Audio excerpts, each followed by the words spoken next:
Final ম্যাচের এমন ফলাফলটি প্রত্যাশিত ছিল, সকলের ধারণাই সত্যি হয়েছে।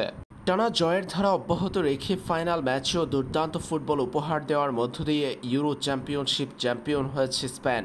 ফাইনাল ম্যাচের শুরুর ঢিলে ঢালা ফুটবল পাল্টে গেল বিরতির পর। এগিয়ে গিয়ে আক্রমণের ঝড় তুলেছে স্প্যানিশরা।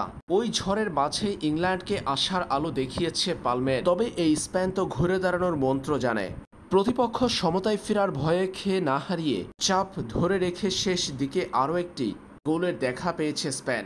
12 বছর পর আবারও তাদের মাথায় উঠল ইউরো চ্যাম্পিয়নের মুকুট।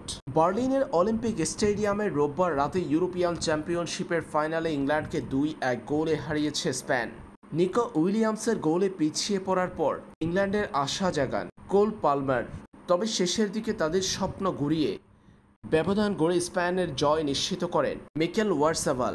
তাতেই ফাইনালে জয় নিশ্চিত হয় স্পেনের। এতদিন সর্বোচ্চ ইউরো জয়ের রেকর্ড ছিল যৌথভাবে স্পেন ও জার্মানির।